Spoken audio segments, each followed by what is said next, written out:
So what would you do if you were there and your daughter brought home Lloyd Dobler?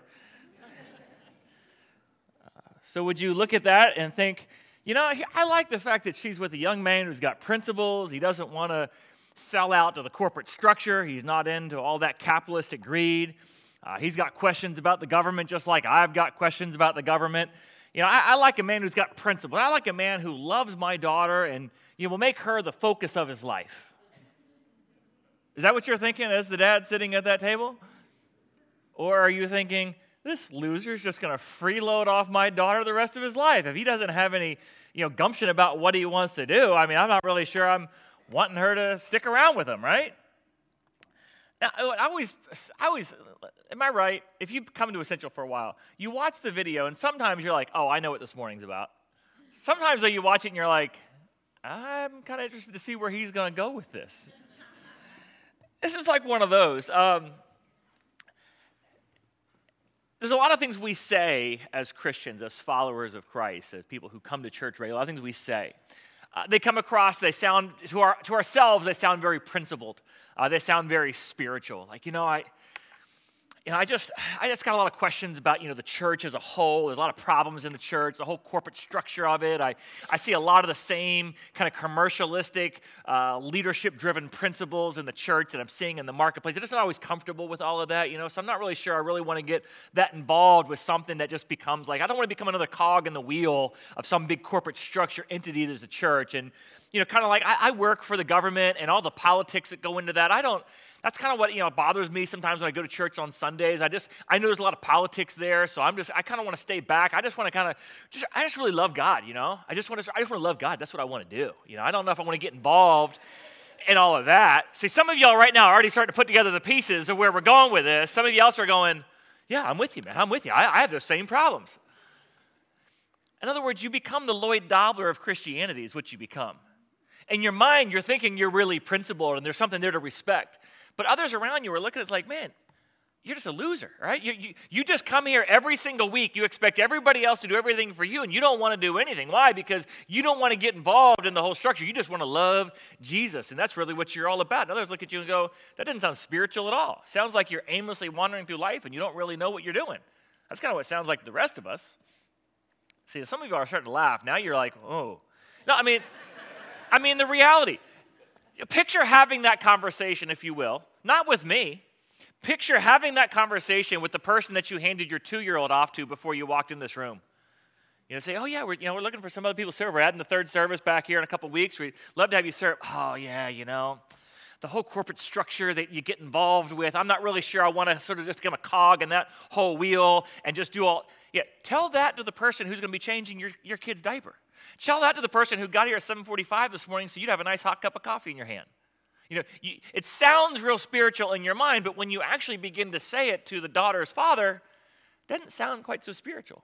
Really have that conversation with God himself and say, I know Jesus did all that dying on his cross for the world. I know he came to serve. I get that, but I just want to love you, Jesus. I don't want to do all of that. This morning, we're continuing our series on why I quit. We've been looking at things, as a Christian, there's a lot of things we did years ago, and somewhere along the way, we just kind of quit doing them.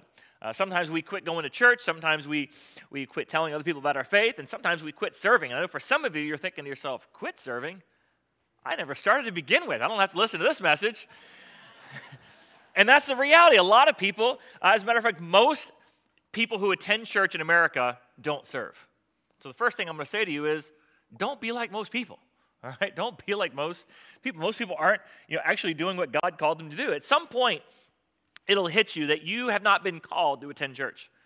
You have not been called just to have a loving relationship with Jesus Christ that you'll enjoy for all eternity. Part of that also means that you will not just attend church, but you'll be the church.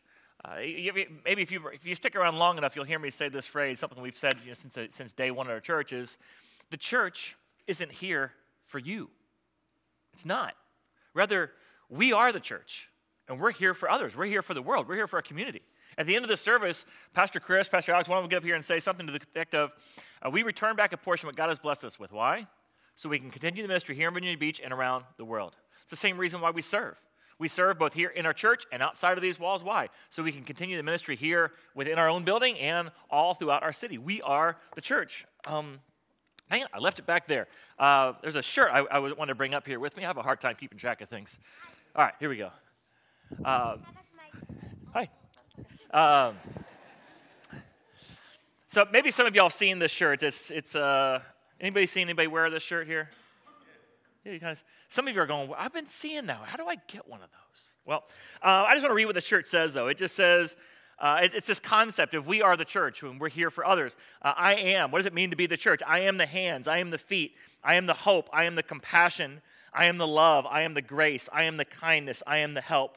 I am the answer. I am the friend. I am the provision. I am the life. I am the service. I am the gift. I am the comfort. I am the support. I am the cure. I am the movement. I am the hospitality. I am the relief. I am the church. I am essential church. That's the core. That's the essence of what it means to be the church. When you really understand what it means to be the church, not just attend church, you begin to see the church differently. It's not just here to serve me, but rather I'm here to be a part of what God started many years ago to reach the entire world. Now, I know some of you are still thinking, how can I get that shirt? I'm not going to tell you because of point number 2. No, there's a way to get it. I'm just not going to tell you how to get it. Just here's the thing. You do what God's called you to do, and eventually you'll find this shirt in your drawer. That's all I can tell you. And in some way it's connected with the message, but if you haven't, moving on. And that's what, for some of you, you quit serving, though, because this is the craziest thing. You signed up because you wanted to serve, but then you quit serving, whether it be at this church or some other church, because they treated you like a servant. Now, see, some of you are kind of laughing because you get the irony with it. Some of you are going, well, yeah, I didn't like that at all. I remember years ago I was in seminary. Now, having gone to Florida State, it just so happened that one of the girls who showed up at seminary that year was the girlfriend of a guy named Danny Werfel. If you don't know, Danny Werfel was the Tim Tebow of the previous generation. He was the first Heisman Trophy winner at the University of Florida. All the same kind of things that Tim Tebow was. I mean, good guy, Christian guy, all those, all that same kind of stuff. Well, because there's a girl on our campus dating him, there's only a handful of people who is in our younger age demographic. Most people in seminary are much older than 20-year-olds. End up finding myself hanging out on Monday night watching football with Danny Werfel. Which, as a Florida State fan, it's kind of, why couldn't Charlie Ward be in New Orleans, right? Why couldn't you be one of the Florida State guys who shows up? And so, in talking with him, we were just sitting there asking, what's it like, being, because he got drafted by the Saints. And it's like, what's it like being in the NFL? And he was, in the midst of talking about it, he says, the crazy thing about it is, when you're a rookie, they make you do everything. So, like, all the veterans can basically have you carry their pads off the field. You serve the food when they come into the dining hall. You eat last. You have to clean up. There's all kinds of things that the rookies are expected to do. Sometimes they try to call that hazing. Others just call it, earning your place, whatnot. And Danny said this about it. He says, as a Christian, there was this conflicting part of me. He's like, as a Christian, I wanted to be there to serve my teammates. The hard part about it, though, is it's like I didn't want to do it because there's a difference between being a servant and being treated like a servant. And so he says it really like plays with your mind. Very famously, several years later, do y'all remember what happened when Des Bryant was a rookie? Come on, some of you Cowboy fans out there. I can't believe some of y'all Cowboy fans are actually in church, but that's great. I'm glad you're here. We want to be a place for non-Christian. No, I'm kidding. I'm just bad. I'm messing with you. Well, Des Bryant was asked to carry the pads off the field by one of the veterans, and he wouldn't do it. And so it made front page paper news kind of thing. And his comment was simply this: he was a first-round draft pick, and he says, "I'm not doing it. I feel like I was drafted to play football, not carry other people's pads." Now, what was interesting was the reaction to that. There were some people who looked at that and said, yeah, I mean, after all, what is this? It's all all of this old rules about rookies and veterans, that needs to go away. They should all be one as a team. We need to get rid of that kind of stuff. And really, they should be there to play football. They shouldn't be making the rookies do all this stuff. There was others, though, that came in and said, that's what's wrong with this new generation of players, right? They all show up being entitled. They want everything handed to them on a plate, right? Now, where do you come out on that? I don't care. The issue, though, is this. He had an issue with the same thing that Danny Werfel had an issue with. It's one thing to serve. It's another thing to be treated like a servant. We struggle when we are treated like a servant, even at church. Now, you'll notice we try hard to not use the word. Sometimes it just comes out because it's a part of the modern vernacular. We try really hard to not use the word volunteer whenever we talk about working or serving in some area at church. And the reason why is because volunteer is not really a word you'll find in scriptures. It's not really the concept scripturally that God talks about. He doesn't say, we're looking for volunteers to help in such an area. Jesus never went out to try to recruit volunteers. And in part because if you've ever volunteered somewhere, volunteers oftentimes get a lot of perks. When you work somewhere as a volunteer, usually they have special volunteer parking, right? There's volunteer meals that you get, or sometimes backstage passes. I remember when I have worked at different events over the course of time, I would get special VIP, volunteer access to different places. I could go places that the regular population couldn't. So in other words, volunteer came with benefits. There was a lot of recognition that went along with it. Oftentimes we got T-shirts, but we give you guys T-shirts too. But there's a lot of things that went along with it when you were volunteering. In other words, a lot of times people volunteer simply because they're volunteering for the perks that come with volunteering. Some of you all have even done that. Maybe you volunteer at special event places, whether it be the amphitheater or the Sandler Center, because to be a volunteer, you get to go to the shows for free. And so you like the perks that come with volunteering. Well, in that vein, there's probably the least taught passage of anything Jesus ever taught is found in Luke 17. I'd venture to say, I'm sure there's somebody who's actually read this passage, but I doubt you've probably heard this taught on a Sunday morning before because it's kind of cringeworthy. Jesus says a lot of cringeworthy things, and this is probably the cringiest of the cringiest things he says. All right, he says this. Suppose one of you has a servant plowing or looking after the sheep. So you got some servant who's out there tilling up the ground, working out in the fields, looking after the sheep. Will he say to the servant when he comes in from the field, "Come now, sit down and eat"? No. Won't he rather say to the servant who comes in from the field, "Hey, fix my supper. Once you get cleaned up, fix up my supper, and then wait on me while I eat and drink. After that, you can eat"? Will he thank the servant because he just did what he was told to do? You also, when you've done everything you were told to do, should simply say this: "We are unworthy servants. We have only done our duty." Now, that last little piece, we're unworthy servants, we've only done our duty.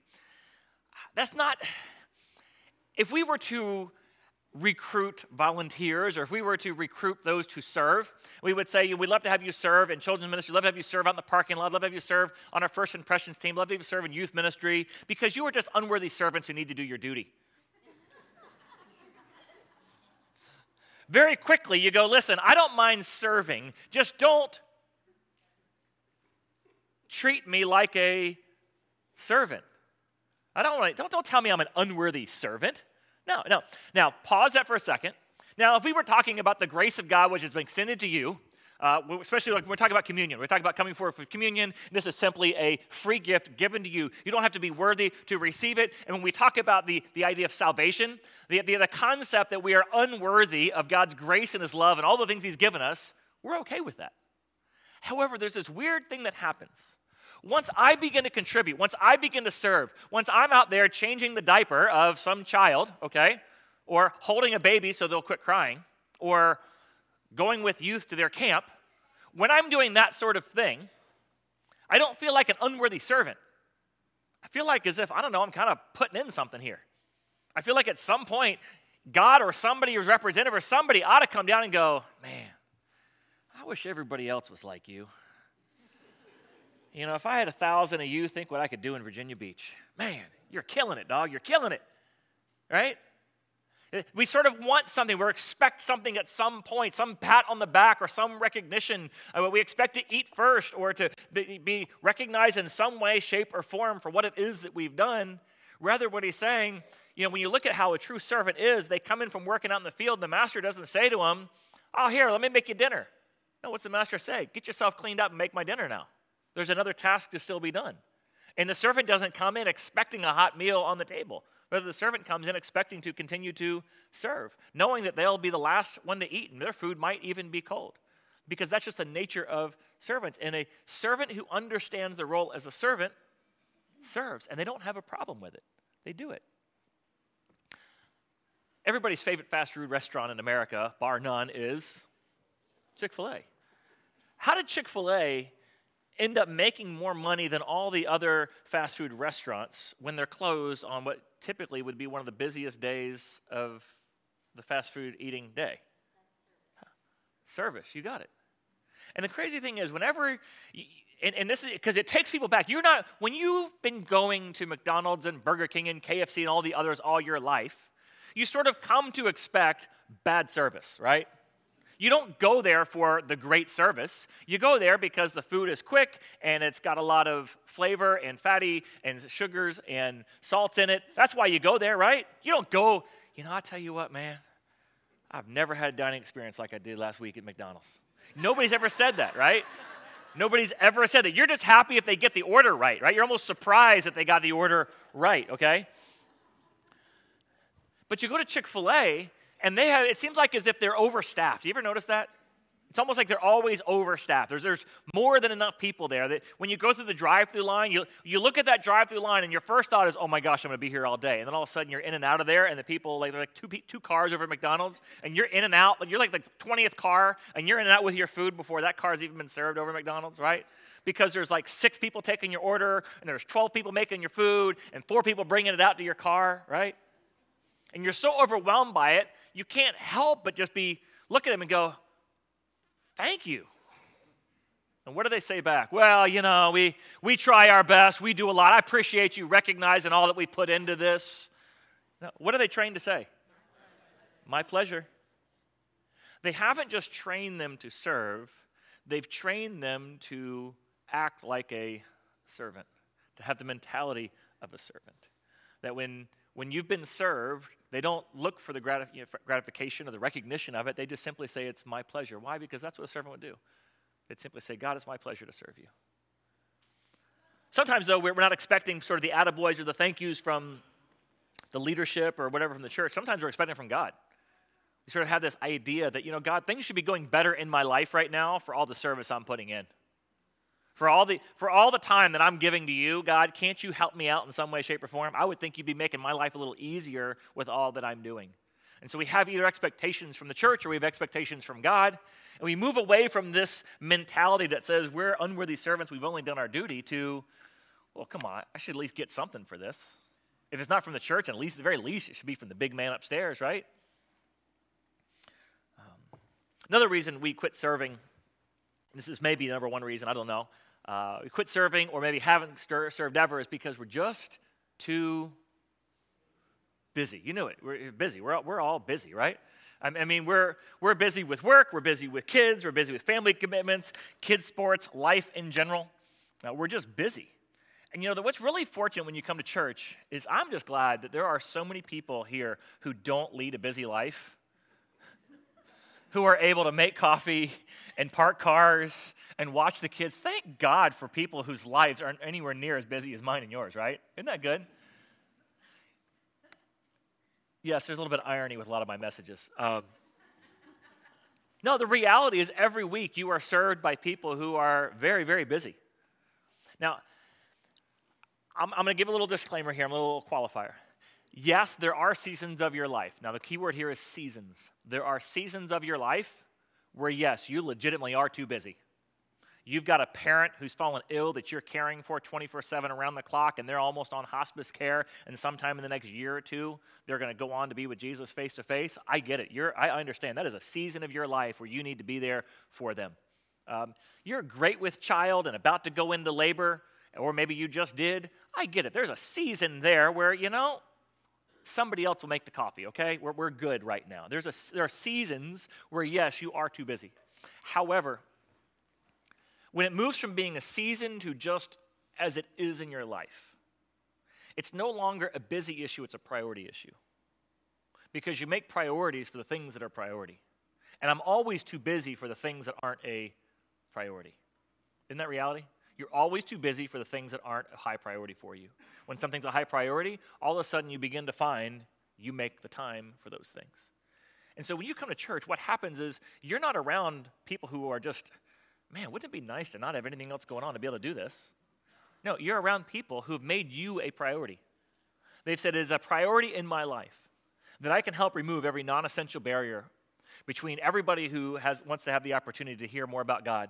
I want to remove every non-essential barrier. I don't want having to watch their kids for the next hour to be something that keeps you from hearing from God's word this morning. I don't want the intimidation of walking into a new place to be something that's a barrier between you and God. So I want to make some coffee. I want to put out some comfort food for you. I don't want that to be a barrier for you. I don't want not being able to find a parking space easy to be a barrier for you and have you circle the parking lot like as if you're at the mall right before Christmas, because sometimes our parking lot does get to be a burden. We don't want that to be a burden for you. We don't want that to be a barrier between you and God. I want to remove every non-essential barrier. That's a priority in my life. I want to partner together with Jesus Christ and what he is doing in the local church to reach our city so that everybody can have a great opportunity to have a loving relationship with him that they'll enjoy for all eternity. I want to do whatever I can. That's a high enough priority for me in my life that I'm going to make time for this. I'm going to make time 1 hour a week, hour and a half a week, just so I can do that. Why?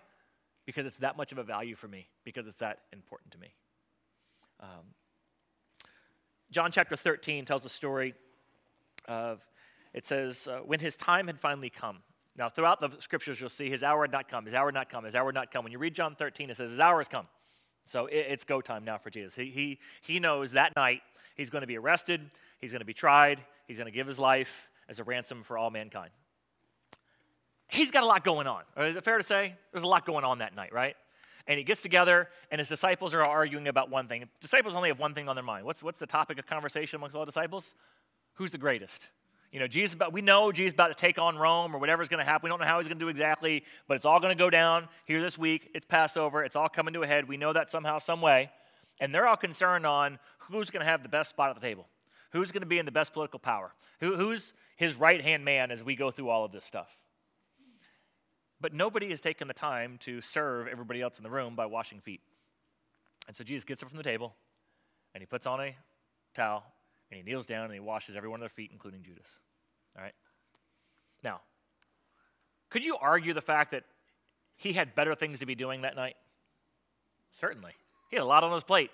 I don't know if anybody's ever had more on their plate than what he had on his plate that night. If it was your last day on earth, would that be what you're doing?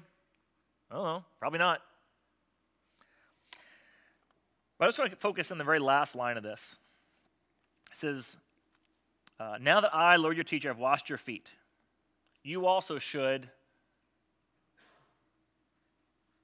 what's he say next? Wash my feet? Because you know that's what some of the disciples were thinking. They're watching Jesus wash everybody else's feet, looking at Jesus' feet, noticing Jesus' feet are still dirty. And they're all probably thinking to themselves, I want to be the one to wash his feet. I know Peter was thinking that.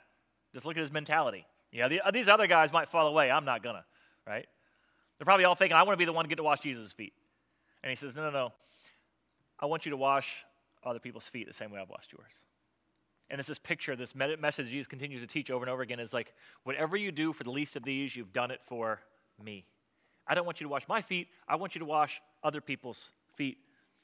And so he says, very truly I tell you, no servant is greater than his master, nor the messenger greater than the one who sent him.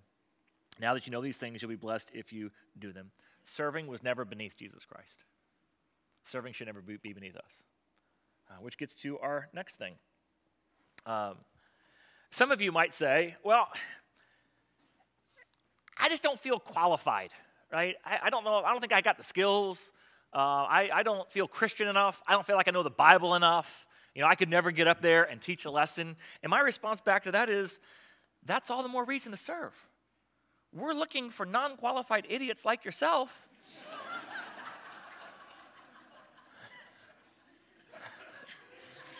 Okay, maybe I didn't mean to put the last part in there.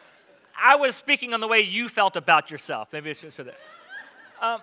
See, here's the thing. We have several people in this church who are very spiritual, very godly, know the scriptures very well, are very gifted communicators and teachers. But, you know, the problem is when you're trying to teach the lesson and little Johnny's got to go to the potty, you have to stop your lesson and take little Johnny to the potty. Man, I wish there was somebody who didn't know how to teach who could do that. You know, when every once in a while, there's a family who will show up late to check kids in. I'm not saying who it is. I'm just saying every once in a while, somebody will show up late. And if we didn't have anybody checking kids in who didn't know how to teach, then the person who does know how to teach would have to stop what they're doing and go check those kids in. You get that?